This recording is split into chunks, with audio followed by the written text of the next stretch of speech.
Welcome to the Business Building Blocks podcast, where we talk about the struggles and celebrations that leaders and entrepreneurs experience on their journey to success. I'm your host, Kristina, and I'm passionate about helping you achieve massive amounts of success at work and at home. We'll talk about all things people and organizational wellness, share relatable stories, and feature insightful guests because quality people and processes are at the heart of every success story.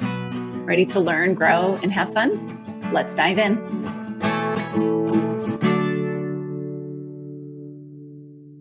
Hello and welcome to the Business Building Blocks podcast. I'm your host, Kristina Schmitt. This is going to be a little bit of a different episode. So today's guest is Nicole Donnelly of the Hello Moxie podcast. We have done a collaboration, so you can go and hear the podcast episode on her podcast and on mine. We'll just have a little bit of a different intro for you to listen to, but it's a wonderful conversation, might be a bit longer than my normal ones, but we hear tons about what she is doing to bring women just more success in life and in business and in really just what they want to do. So better connecting to themselves. And you can hear a lot more of what she does about and hear about her podcast and hear about a new program that she's launched. And you also get to hear a little bit more about my background and my podcast. So if you haven't listened to some of the other episodes and maybe haven't filled in all the blanks about me, you'll get a little more intel on that as well. So of course, we'll talk Working Genius, but we'll also talk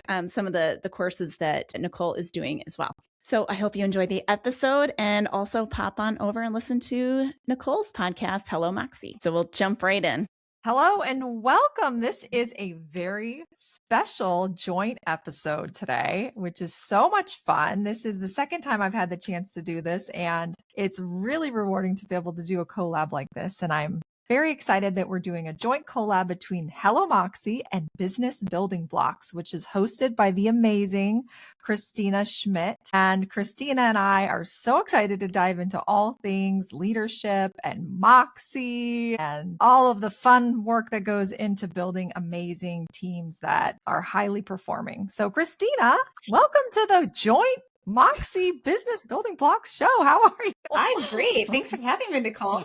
I'm super excited to be on the Moxie podcast, and then I'm super excited to have you part of the Business Building Blocks podcast. I know you've got so much to share and so much to help my listeners, and I hope I can do the same for yours. So this is my first collab adventure, so I'm looking forward to it. Yeah. Oh my gosh, this is going to be so fun. We're going to totally light up the internet with this episode, and yeah, lots of magic happening. So I would love to know what's lighting you up lately. What are you super excited about? Well, I have recently moved.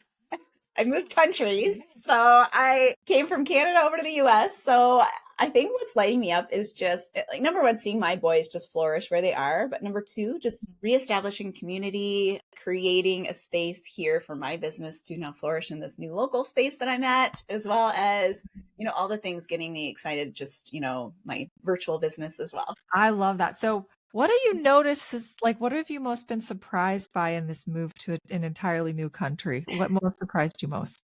Well, for me, it's coming home. It is establishing myself as an adult in a space where I was a child. Very cool. So it's like coming home again. It is. And so super fun, but I think it's been surprising kind of just how well my kids have taken off, but just there is the sameness, but yet a newness for me. I feel almost a fresh feeling, even though it is kind of back home. There's nothing like that fresh start feeling, isn't there?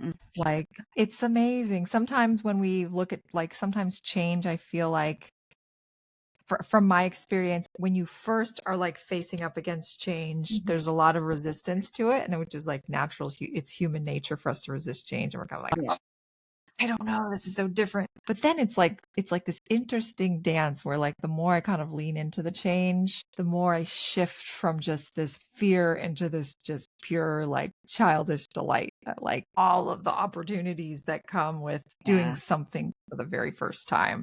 So yeah, I feel something similar, and I think all of my angst comes before. I had this imagined world, all these thoughts that I think are going to be the case. And this imagined world of what could go wrong, what horrible things might happen. So for me, what I find helps so much is just doing something, like just a move forward, a step forward is like that thing that helps me get off the dime of that spiral, Spinning. the spiral of never changing. So true. You're so right. It's like taking those small steps, and each step you take is just informing the next one, and it builds confidence along the way that like, I got this, I can handle this change. Yes, Very, absolutely. very. Sometimes you need a Oh, reminder. I know. I love that so much. Yeah, I'm like super jazzed right now because I just got back from this like whirlwind little mini trip with my kids for their fall break. Mhm. And we went down to Orlando for Universal to go see the new park. And I think what's lighting me up right now is just like this sense of wonder of like, there was so much wonder seeing some of like the Mario Land for the first time and going on the rides. And I don't know. I think as adults, it's so great sometimes to just let ourselves experience wonder. And how can we build more of that into our day-to-day lives? I don't know. No, I agree with you. Like, I feel like, they always use the, take time to smell the roses, right? I feel like having my kids around forces me to do those rose smelling things. Like, normally Yeah. when I'm walking from one place to another, I'm just walking and I'm walking at a breakneck speed, probably late, but I'm walking fast. But then my kid will like stop and like, the other day we stopped for like a couple minutes and we're looking at this crazy bug. He's like, look at this bug. I have no idea how he saw the bug, but he just bent down. Like we took a few minutes to like look at the bug, and it was like, wow, here I am just walking him home from school to the house, and now we're pausing. And it's just that force wonder that these kids will see. And it's such a great reminder. And it's like, I need them to force me to do that. So such an amazing time that you got to do that with your kids in Universal. Yeah. Oh, that's true. It's like something about their curiosity. Like Mhm. you mentioned how he was so curious about the bug. And my daughter too, she's 10 and she's just like peppering me with questions all the time. And her curiosity lights up my Yeah. curiosity because a lot of times she asks me questions I don't know the answer to. Like, let me find this out for you. I'm not sure. And it's really great fun. So You and I have this like shared journey as being women in underrepresented industries, specifically in manufacturing. I've worked many years in the manufacturing space, and I know you've like your whole career you've been in manufacturing pretty much. basically, yes. Yeah. I would love to know kind of what's your experience been as a woman in manufacturing. What's it been like for you?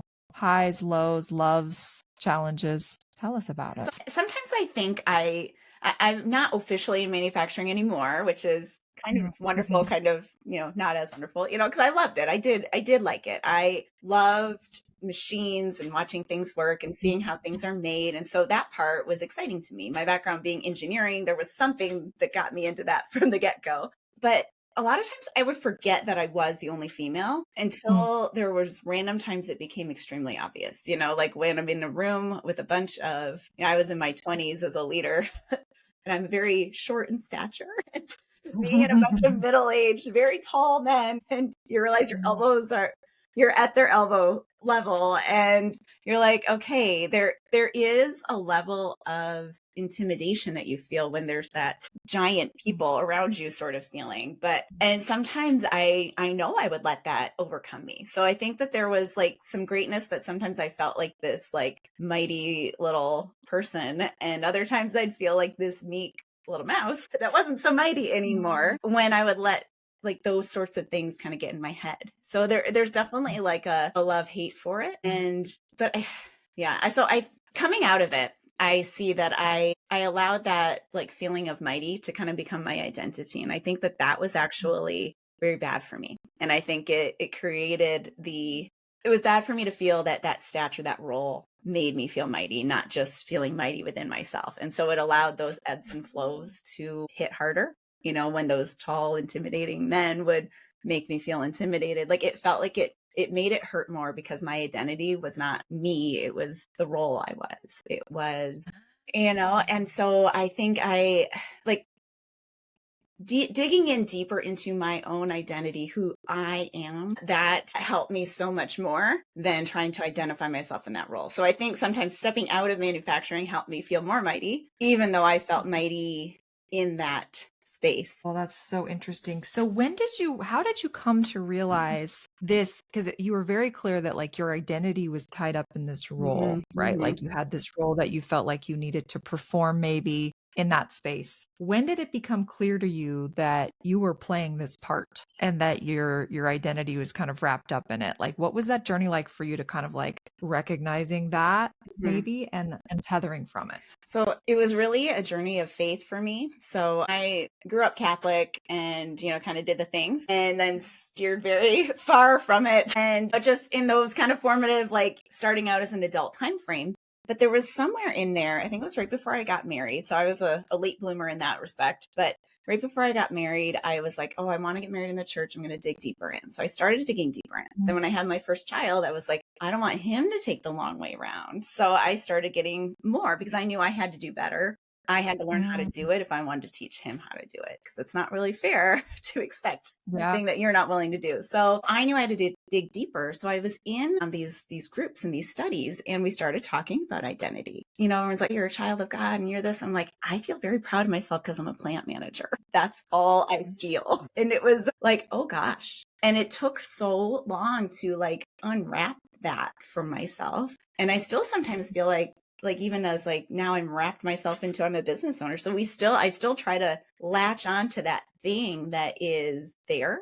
And Mhm. even when I started my business, I was like, it felt a loss of saying I'm not a plant manager anymore. That felt like a loss. So it was many years, probably still doing it, journey for me to be able to kind of see it and then start to detach that part of me and start really understanding this is me and all my, nooks and crannies and wonderful and horrible all together is me. And that's how I'm made. And that's, what's meant to be out there. That's how I'm meant to help people. Love that. That's so beautiful. What is it that you love? What have you come to learn about the you-ness that you bring to your business now that you're just like, you feel like you're just so you that maybe you might have missed before?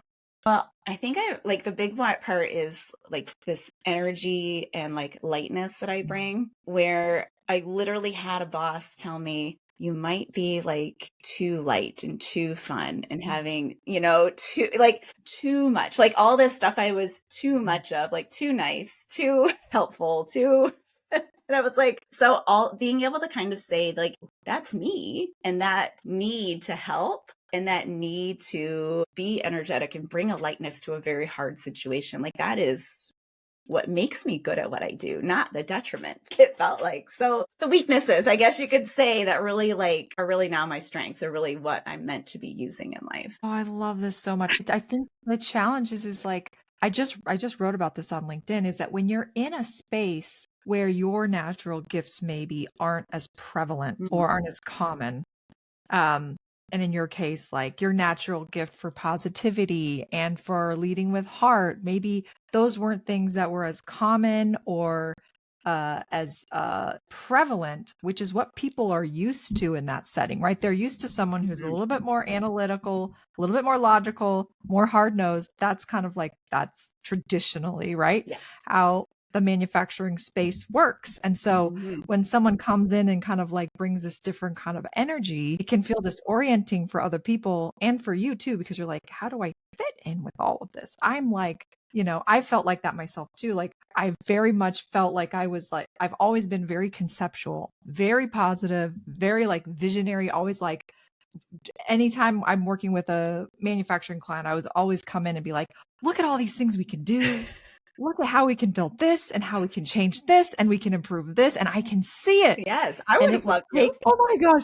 And it was like I was pulling teeth and they Yes. just couldn't like, they were just like, wait a second, but this is our process and this is how we've always done it this way. And this is what's worked for us. And so for a long time, it just felt like I similar to you, like the gifts that I had, I felt like I had to shift them a little bit so that Yeah. I would kind of like subdue those parts of me and let go of the visionary side of me and Mhm. just accept and move more into this part of myself that just was so not me that I was miserable. Yes. Uh, Yeah. like that. Yeah, Yeah. absolutely. I know. I felt very blessed. Like a couple of years after I left and I started doing this work, I found the 6 types of working genius, and I was able to put a Mm, name to the things that were those things that I was trying to force myself to do versus like my geniuses, the areas where I was meant to mm, do it. So it was almost freeing to and guilt releasing to like find this to to name those things and to say, that's not a character flaw that I didn't enjoy that. It's not a character flaw. It is how I'm made. And Yeah. of course I was miserable. Of Yeah. course. Like for And you. I was going to say, isn't it amazing how when you start to lean into those things, your Mhm. world just opens? Your world is open. Tell me more about this working genius. I love Pat Lencioni, who's the creator of this framework. And I love his books. He's written some really wonderful. I love the way he writes too in this like fable allegory kind of. Exactly. Yes. Tell me more about how you use this in the work that you do and maybe what you learned about your working genius and how you've seen that shift other leaders when they start to uncover their own working genius. So essentially the 6 types of working genius, it's a model and it's designed on the 6 steps of work. And it's any type of work, like planning a family vacation or launching a new program. It's any sort of work that you might do. And there are 6 stages, and we are all naturally gifted in 2 of them and naturally ungifted or frustrated by 2. And then there's 2 that we could leave or take. And, if we had to do them forever, we would just be totally worn out. So when you look at like burnout, a lot of times it's because you're functioning either in a frustration all the time or you're functioning too much in a competency versus a genius. So the way I use it is I start there with leaders, because for leaders, it's so important for them to understand themselves. And this is such a quick and almost as glimpse into yourself. Like no personality assessment will ever, tell us everything. It could line all your results up in a row and you're still not going to know everything, but a glimpse into yourself and that ability to name it. Now I can do something. Now I can do something very practical with it, and I can use it more or delegate it or find a workaround with it. And it's just such a freeing thing. But I also have leaders lean into it when they're giving feedback or developing their own employees too, because it can help create empathy.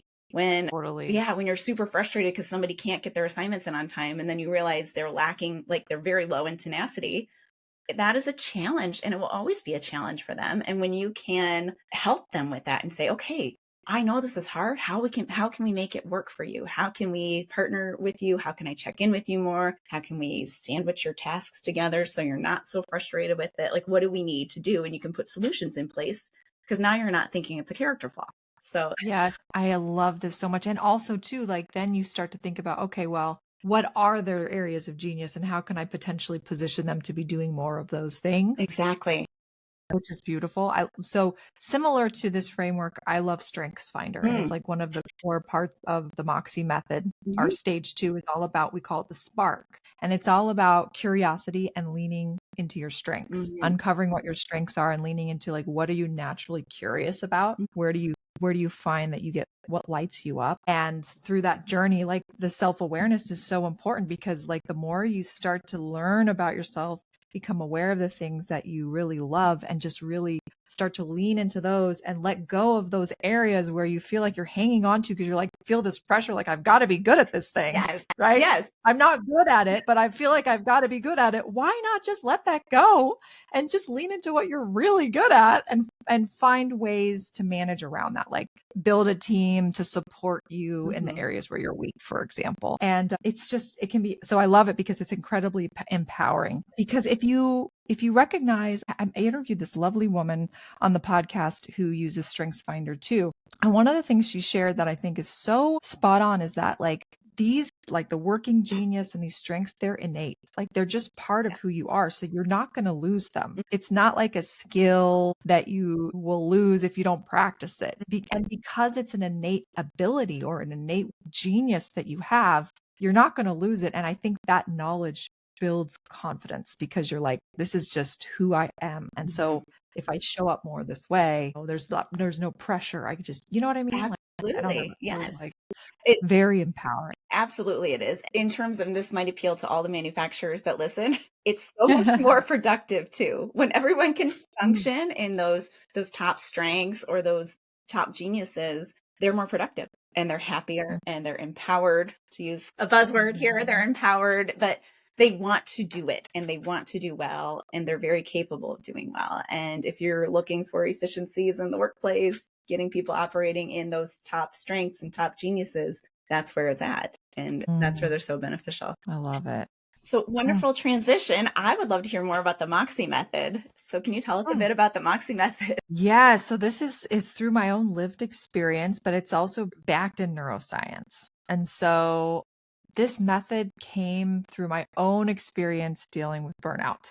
So, and really coming to terms with my own trauma as a child. Most of us have experienced trauma in our lives. It's very common. My strategy for dealing with the trauma that I had as a child was to run from it and to basically achieve. So that was like my way of escaping from the pain that I had suffered from it as a child was I just need to work harder. I just need to prove myself. I'm just going to achieve, achieve, achieve. And it was like my numbing, like, how people are like addicted to alcohol or, I mean, we're all addicted to our phones. My addiction is, workaholism, and it was, and it's something I have to like really work hard to manage. And so what happened was I was just like on the hamster wheel for like so long. And I woke up one day finding myself in a very toxic relationship. And thankfully, I had a wonderful coach who was a mirror for me. And she helped me realize that this relationship that I was in was not healthy, that it mirrored some patterns I learned in childhood from my other unhealthy relationship. And I was completely overworked. I was burnout. I was so stressed. And I realized in that moment, like, it took me a period of time to get there. Basically, what I had done, what my coach encouraged me to do is to practice somatic mindfulness. And so for 2 years, what I would do is I would literally go outside in my hammock and I would sit there and I'd do absolutely nothing. Oh my goodness. And when she first challenged me to do this, she's like, Nicole, do you ever spend time with yourself? And I was like, what would I do? Like literally, I was like, what would I do if I just did? And she's like, what if you just noticed what's coming up in your body? And that felt so hooey to me. I'm like, what do you mean? What's coming up in my body? And she's like, well, literally pay attention to the sensations. Like, are you feeling a tingling in your hands? Do you feel your heart racing? What's coming up for you? And so at first it was very uncomfortable, but the more that I practiced that, I literally just go outside and just pay attention. The more I started to notice these physical sensations and get curious about them. What is this trying to tell me? What is this emotion that is tied to this physical sensation I'm feeling? Because the body knows first. And it was really through that process that I became so aware of what my instincts and my intuition were telling me that I started to develop self-trust for the first time in my life. My whole life, I had been taught or programmed to just doubt myself and to trust the other people around me. And so through this journey, I learned through somatic awareness that this development of self-trust. So this is the first stage of the Moxie method, which we call the seed, which is all about stillness and really developing that. And then as you develop self-trust, then you start feeling comfortable to lean into the things you're curious about. Yes. Because you trust yourself more. So now this ties into your working genius and like leaning into your strengths. And it's kind of like this organic process that happens. It's this journey. So as you start to naturally, organically lean into your strengths and your body reinforces to you, yes, I like this. This is something I enjoy. This is something I'm meant to be doing. You naturally start stepping into more uncomfortable situations because you trust yourself to move through them and you're leaning into your strength. And so it's like you can feel the discomfort, but you know that this is congruent with who I am, what I need to do. So you naturally step into discomfort, which is the third stage we call the sprout, which is stepping into fear. And as you step into fear, you are naturally going to use your voice more, whatever way that is, whether you're a public speaker, whether you're an engineer, whether you're a writer, whatever your gifts are. As you step into fear in these uncomfortable situations, you're going to stretch yourself. You're going to be speaking up more, using your voice. And then as you use your voice more, then you enter stage 5 organically, which we call shine, which is all about mentorship and giving back and legacy. And so as you move into this shine stage, people start to follow you and you start attracting people and becoming a mentor to other people and helping them along the way. So those are like the 5 stages of the Moxie method. And it's totally through my own lived experience, this journey. It's how I came to realize that I wanted to be a public speaker, to be a writer, was through this process. And it led me to starting Hello Moxie. So, which is like so fun. So anyway, that's just a little bit of the journey of the Moxie method. And it's core to all the programming we do. That's awesome. Like I I love to see the different stages because it is about understanding you and the somatic, the Mm. stillness part. That part is so huge and it's hard. Like I know myself, like I try to like so I do like a 30-minute prayer time where I'm supposed to think and reflect. And Mm. I'm like, I need to do the Beautiful. dishes. I need to do so just that Ooh. sitting still for any period of time is so hard. So how does someone Mm. start to do that? Like how do you get through the antsiness and that tough spot? Oh, great question. First, accept that it's going to feel antsy. I think you have to accept that it's not going to feel comfortable, and that's okay. Hmm. Like, I remember when I first started practicing, my coach would even tell me, she's like, I'd be like, wow, I tried this and I just felt like I needed to, get these answers and I just didn't know. She's like, what if you just accept that it's going to be uncomfortable at first? And that kind of let off the pressure a little Hmm. bit. So Hmm. that's the first step. I would say the second step is just take do like my way for stillness is to sit in my hammock. I love just being outside, but it's kind of different for everyone. So think about like a place you really love to be. I love to be outside. Hmm. What's a place you really love to be? And what if you just practiced going and being there for just 5 minutes? Just start with 5 minutes Hmm. and just challenge yourself to just notice. Notice what's coming up in your body and pay attention. And as I noticed like just this great sense of peace that being with yourself really can bring you. It's a grounding energy. Hmm. And the more I noticed that, the more I wanted to do it more. And the more I was able to do it more. Like, so it's kind of like this organic thing where if you just take it in little bites, just naturally kind of builds on it. And you just want to give to the point where like I would notice when my body needed a break. And I'd be like, it's time for me to step away. I need to go outside and I need to like do this. And it just kind of like the more you listen, the more easier it gets, that kind of thing. Yeah. But that's what I would say is accept it's going to be uncomfortable and start in small doses. How Yeah. long, like, is there a goal amount of time that you should be aiming for? Oh, that's another great question. Oh, so like that's the thing. So for me, it just depends on the day. And it depends on, it's very much like what is your body telling you that it needs. So there would be sometimes I'd go sit in my hammock and I'd be out there for 10 minutes. And that would be all that I needed. There would be other times I'd go out there and I would sit there for literally 2 hours, Wow. like literally 2 hours of sitting there. And there would be times when I'd feel that edginess, like, I gotta go, I gotta go. Mhm. You know what reminded me? Like, I remember this one time, Kristina, I was sitting in my hammock and I felt this like, I gotta go. I need to go check my phone. I'm just sitting here. I'm not doing anything. Yes. I need to be doing something. This is not productive. And I had this moment where I remembered how much I loved her. Like the love that I have for her just like filled me. And I remembered that she didn't have to do anything for me to love her. Mhm. I just loved her. Mhm. And I could just remember holding her and just loving her. And that's what I needed. I needed this kind of like self validation to know, like, it's okay. You don't need to do anything. I still love you. Even if you're going to sit in this hammock, you're enough right here. And that's what I needed. Yeah. So I think it's different for everyone and it varies, but like that's been my experience. Now, a lot of people don't start there. Mm. So what happens when people try to do the shining part, like the steps 3, Mm. 4, and 5 without starting there? So good. It's so that you hit the nail on the head. It's so foundational to everything. Like if you tried to jump in and step into fear without really truly knowing what it is that your intuition is screaming at you are going to feel pressure. You're going to feel burnout. You're not going to feel congruent with who you are. I tried it that way for Mhm. many years. Mhm. I would just push. I'd try all the advice, the practical advice, like, okay, these are what the gurus say that you need to be doing in order to be successful, right? Yep. And I did all those things. And I ignored what my body was telling me. And I was very successful on the outside looking in, picture perfect, financially successful. My business grew 4 times. Like you would be like, she's like just crushing life. Yeah. But I was not happy. I was like so not happy. So if you don't start with the foundational element, your body is going to be you're going to be burnout.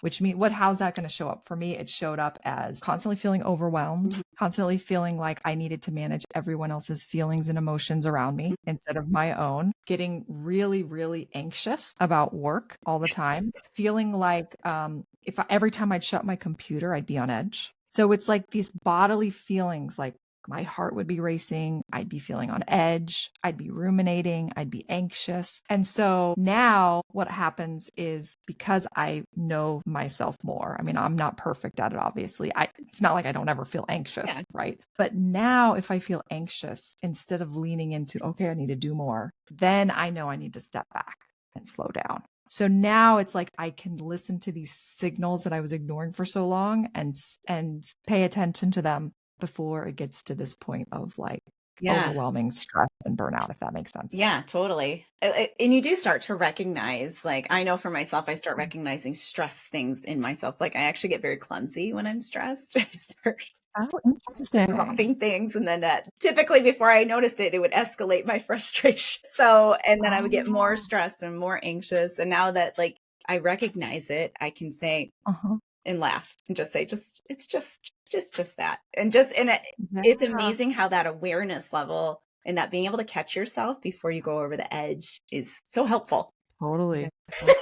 No, that's so interesting. Yeah, like the clumsy thing. I think when I get really stressed, I get ruminating like in my head. Like it's in this loop. And then I notice and I'm like, I'm in my head and I'm not in my body. So that's how it shows up for me, where I'm like, physically, it's difficult for me to be present in the moment and feeling all of the sensations. So that's usually a signal for me where I'm like, okay, it's time to ground myself. I need to go out and I actually need to touch something. Yeah. So anyway, what do you say to people that say, I just don't have time for that?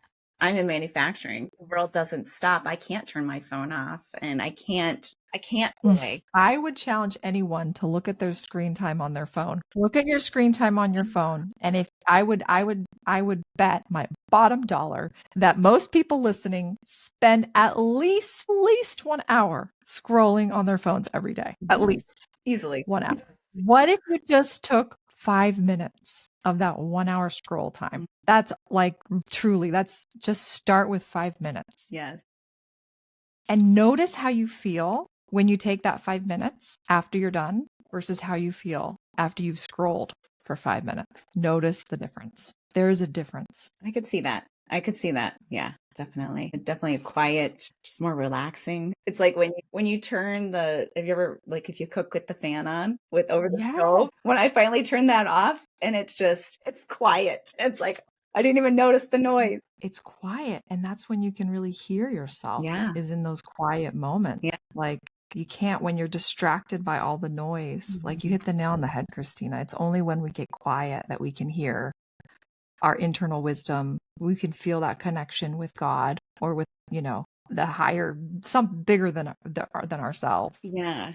Whatever that is for you. Yeah, totally. So now you said you took 2 years focused on the somatic. When you work with people, like how long does it take them to journey, or how far do you take them through this Moxie method? Like, how does that work? Great question. Well, I'll tell you, we're starting it for the very first time next week. We're doing our very first cohort. So I'll have to keep posted on it. But yeah, I'm excited. So like our very first cohort is a 6-month cohort. Okay. And the way it works is we spend 1 month focusing on each stage from the first to the last. So they'll have 1 month to practice the stillness phase, and then we move into the next. So I'll have to keep you posted on it. But I think it's something that needs to be a habit. Yes. Like it can't be something where you're just going to do it once a week. How can you make this into your everyday routine of being? And that's really when you'll start to see the impact. It's like the small moments that you take to do it. It's better to do it even just for 5 minutes a day than just do it once a week for, half an hour or whatever. Yeah. Well, so a lot of that work, like I know for myself, for my faith base, like my spiritual habits are habits. And that is just what keeps me grounded and keeps me where I'm meant to be versus all over the place. For anybody watching it, I use a lot of hand signals. She's got so much Moxie. Oh yeah. Oh, man. Yeah, that's cool. It's been quite the journey, but it's totally changed my life. And I look at myself now and how I show up and the just awareness and empathy that I have for myself that I didn't have for myself before, that really bleeds itself out around me. And I couldn't imagine going back. Like, it's just been really wonderful. Anyway, well, I would love to know from you, who is like a woman in history you admire, Kristina? So I actually would like to, it's somebody I admire who is close to me. So she's not in history, but she helped kind of kickstart me into my journey, and it's my friend Laura. She just I would say her Moxie, her ability to just invite people. Like, she seems this very, quiet and, not just reserved, but her ability to just stand up for what she believes in and to invite others to come with her and to just bring them along. Like, she brings so many people along with her to so many things and through so many journeys and through so many like life-changing things. Like, she was huge for me. And I love to like go back to her and be like, so what's about this thing? What do I do with this thing? And so she's just been just a huge journey kicker offer for me. Journey kicker offer. That's amazing. Tell me what's like one journey that she helped you kick off? So honestly, it was my whole like faith journey. Like, I met her. So I kind of started getting back into my faith before I got married, because I didn't want to be one of those people that just gets married in the church and then like takes off again. So I was like, I'm going to just do this thing. But I met her when I was about to get my first son baptized, and we just connected. She just has this ability to connect and to just, where you just feel like she's like, oh, she's just very, I don't know, just very much with me. And she invited me to join this other thing. It's this alpha program, and that helped me to get deeper. And then she invited me to go do more. And then she just kept inviting me to places. And it just, her invites and like my ability to build community around, like within those invites, helped me continue on my journey. And that's kind of where I saw that I was very attached to my plant manager role and I'm a girl in this non-girl industry kind of pride almost. And I was able to kind of see that. And so it, like, that start to all of this, it gave me the guts to walk away from a paying job and start a business on my own and, do some of these things. And it's just been such a beautiful, like, she's an example, but she's an inviter too, so she kind of kicks you off that dime a bit. I love that. She's like your courage companion. She is. Yeah. What's her name? Laura. Laura. Mm-hmm. I love what you shared about how it was very clear as you were describing your friendship with her that she made you feel safe and seen and that you belonged. Yes. And she wanted you to be part of everything that she was doing. Through that experience, you kind of were able to build the courage to kind of take some of these big, very aligned steps to start your own business. Mm-hmm. And that's really powerful. What do you hope that you can pass on to other women that she is really helped you find in yourself? I think it's that ability to just have faith that it's like, if you're given that inkling to want to do it, just do it. Like, something is there that's pushing you to do it, and you should just do it. And, that confidence to just go. I love that. The confidence to just go. Very cool. That's such a like drop the mic moment. We all need more confidence to just go. I should probably call her because I feel like I need some confidence to go. I know. I'm thinking right now, what do I need confidence to go on? There's always something, right? When you're a business owner that you have, it's like, don't you find like there's always like this thing nagging at you? You're like, oh, I know I need to do this. I know there's so many things you have to get. Like, that's the thing about being a business owner. You have to get real smart about knowing what matters most and doing those things that matter most. Mm-hmm. Yes. I think I'm still figuring that out, but just trying to break it down to what's the next most important step? What's what's getting in my way from doing that important step? How can I make a plan to do that? And it's just really, it is one step at a time, but keeping your eye on the long game at the same time. There's a good blend. It takes so much moxie to do to like make a career change. Not only that, but to start your own business, like so much uncertainty, like such moxie, Kristina. Like when you think about what that journey has been for you, like, and you think about your own Moxie journey, what does Moxie mean to you? So I never think of myself as having Moxie. I don't see it. When I hear the word that, I think when I look back, I'm like, I guess I'm done okay. But when I think about the word Moxie, it just makes me think of like those old movies and the black and white movies and like the woman who's just, like, of course I'm going to do it. Like the low talk and like, the gravelly voice. Yes. And like she's got Mox. Exactly. And like right thing to say. And did you ever watch the movie The Holiday? Yes. Oh, I love that movie. And when I think it's Arthur tells, I can't remember her name. I want to call her Rose. Is it Rose in there? Well, I think that's her Titanic name. I can't remember her name in there. I can't either. Rose, anyway. But let's pretend it's Rose. Yeah. We all know Kate Winslet. We love her. Yes. And he tells her, you're never playing the leading lady in your own life. And I feel like, I've always felt that. And I was like, oh, I'm so Rose or Kate Winslet. And so that's why I think I never thought I had Moxie. But then when I take a step back and I look at the crazy journeys that I've had through life and, just even the last, I'm going to say 6 years of my life, crazy journeys, like starting the business, changing the business, moving countries and redoing the business. It's like, it's a lot of stuff. So I guess I have some Moxie. I would say so. If you're willing to move countries, move your business, start a business, move countries and move your business. That takes a lot of Moxie, girl. A lot of courage. Yeah.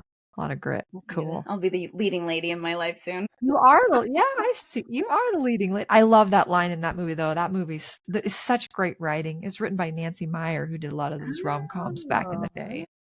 She was a great writer. Yeah. So many great lines. I love that part of the movie when Rose, we're going to call her Rose, when her total toxic guy comes across and shows up at the door. Yes. And she shuts the door up and she said something about I finally got gumption. Yes. And I just love that part. I'm like, that's another Moxie moment. Gumption. Yeah. Gumption is such a great word. Yeah. Love it. I love it. Love it. Now you're making me want to watch that movie again. Well, anyway, 'tis the season, right? I know it is. My daughter's been on a big Sandra Bullock kick. She wants to watch every Sandra Bullock movie these days. So we watched Practical Magic the other day, which was perfect for before Halloween. Yeah. And I've seen that one. Check it out.